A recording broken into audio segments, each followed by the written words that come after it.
Review FY UGP semester 1 वाले जिनका भी सेशन 25 से 29 से साथियों, उनके लिए जो आपका सब्जेक्ट है IKS इंडियन नॉलेज सिस्टम, ये सभी को पढ़ना, चाहे आपका मेजर कुछ भी हो या फिर आपका स्ट्रीम कुछ भी हो, लेकिन सभी को पढ़ना। BA BSc BCom, आपका major Hindi English geography political chemistry physics math जो भी हो सबको पढ़ना, ठीक है।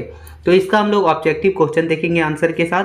इससे पहले आपका दोस्तों सब्जेक्टिव करवा दिया गया है, तो आप जाके एक बार ज़रूर से ज़रूर चेकआउट कर लीजिएगा, क्योंकि वो भी बहुत ज़्यादा ज़रूरी है।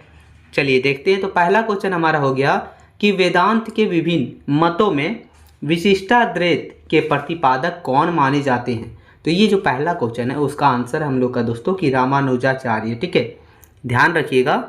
दूसरा क्वेश्चन हो गया कि भारतीय परंपरा में कुल कितनी विधाओं और कितनी कलाओं का उल्लेख किया गया है। तो देखिए 14 जो है वो विधाएं हैं और 64 कलाओं का जो है उल्लेख किया गया, आपके सिलेबस में भी दिया गया, ठीक है। तो ये ध्यान रखिएगा। आगे क्वेश्चन नंबर तीसरा हमारा हो गया कि भरत मुनि द्वारा रचित प्रसिद्ध ग्रंथ कौन सा है जो नाट्य और कलाओं का आधार भी माना जाता है। तो देखिए ये पूछे या फिर डायरेक्ट भरत मुनि द्वारा रचित प्रसिद्ध ग्रंथ का नाम पूछे, तब भी आपको जो है नाट्य शास्त्र ही लिखना है। क्या लिखना है? नाट्य शास्त्र। चलिए आगे क्वेश्चन नंबर चौथा देखेंगे साथियों। तो क्वेश्चन नंबर चौथा है साथियों कि आयुर्वेद के अंतर्गत पशु चिकित्सा में हस्तायुर्वेद किससे संबंधित है। तो ये हस्तायुर्वेद जो है वो हाथियों की चिकित्सा से संबंधित है, ठीक है, हाथियों की इलाज से संबंधित है। आगे क्वेश्चन नंबर पाँचवा हमारा है कि निगमागम मूलक परंपरा के अंतर्गत आदित्य संप्रदाय किसकी उपासना से संबंधित है। तो ये जो संबंधित है वो सूर्य की उपासना से संबंधित है, ठीक है। चलिए आगे क्वेश्चन नंबर छठा देखते हैं साथियों। तो क्वेश्चन नंबर छठा हम लोग का है कि कौन सा ग्रंथ जो है वो उपवेद की श्रेणी में आता है। तो कौन सा ग्रंथ आता है? तो गंधर्व वेद। बहुत सारे आते हैं लेकिन हमने सिर्फ एक नाम लिया, कोई भी आपको एक लिखना है। सातवां क्वेश्चन है कि ध्वनालोक ग्रंथ किसकी रचना है। तो ये जो ग्रंथ है वो किनकी रचना है, किसने जो है इसकी रचना की थी। तो उनका नाम है आनंदवर्धन, ठीक है। आगे क्वेश्चन नंबर आठवां देखेंगे साथियों। क्वेश्चन नंबर आठवां है कि भारतीय परंपरा के अनुसार शासन चलाने की विधा को क्या कहते हैं। तो भारतीय परंपरा के अनुसार जो शासन चलता है उसकी विधा को दंड नीति कहते हैं। क्या कहते हैं? दंड नीति।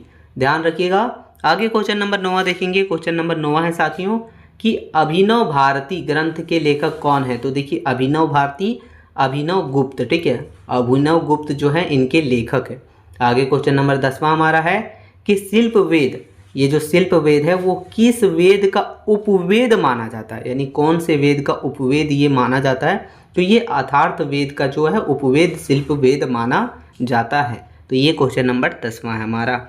आगे क्वेश्चन नंबर 11वां देखेंगे साथियों। तो क्वेश्चन नंबर 11वां है कि अंगदंत्र, ठीक है, अंगदंत्र आयुर्वेद की किस चिकित्सा प्रणाली को या फिर किस चिकित्सा पद्धति को कहते हैं। तो ये विष चिकित्सा, यानी जहर वगैरह से रिलेटेड जो इलाज होता है विष चिकित्सा, तो उसी को हम लोग अगनतंत्र बोलते हैं, ठीक है। आगे क्वेश्चन नंबर 12 हमारा कि वेदांत के शोध्याद्वैत मत का प्रतिपादन किसने किया था। तो इसका प्रतिपादन जो है वो वल्लभाचार्य ने किया था। किसने किया था? वल्लभाचार्य। आगे क्वेश्चन नंबर 13 देखेंगे साथियों। तो क्वेश्चन नंबर 13 है कि पाणिनीय व्याकरण को वेदांग की किस श्रेणी में रखा जाता है। तो इसे रखा जाता है व्याकरण की श्रेणी में। किस में रखा जाता है? तो व्याकरण की श्रेणी में। आगे क्वेश्चन नंबर 14 हो गया हमारा दोस्तों कि वेदिकेतर परंपरा के अंतर्गत आजीवक संप्रदाय के प्रमुख प्रेरणेता कौन थे। तो ये प्रमुख प्रेरणेता जो थे उनका नाम था मक्खली गोसाल, ठीक है, मक्खली गोसाल, तो ये उनका नाम था। ध्यान रखिएगा, बहुत ज़्यादा इंपॉर्टेंट है। साथ ही साथ आपको जो है ना सब्जेक्टिव कर लेना पूरा क्लियर, क्योंकि सब्जेक्टिव में जब हम लोग लॉन्ग टाइप पढ़ते हैं तो उसमें बहुत सारा छोटा छोटा 1 मार्क्स वाला उसी में से निकल के भी आता है, इसलिए आपको हर हाल में कर लेना है। डिस्क्रिप्शन में लिंक है, साथ ही साथ चैनल पर विजिट करके भी आप देख सकते हैं। तो देखिए 15 नंबर हमारा क्वेश्चन है कि बौद्ध परंपरा के अनुसार प्रथम बौद्ध संगीति कहाँ आयोजित की गई थी। तो इसका जो आयोजन किया गया था वो राजगृह में किया गया था। कहाँ किया गया था? राजगृह।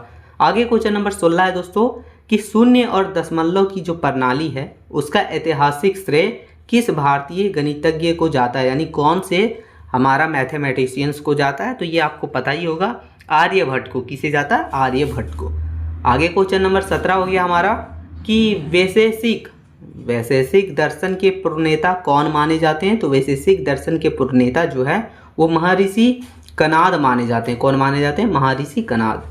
क्वेश्चन नंबर 18 हो गया दोस्तों कि आनंदवर्धन किस शास्त्र के प्रसिद्ध आचार्य हैं, यानी कौन से शास्त्र के प्रसिद्ध आचार्य के रूप में इन्हें माना जाता है, तो काव्य शास्त्र, यानी कविता का जो शास्त्र है वो काव्य शास्त्र का, ठीक है, कविता शास्त्र का।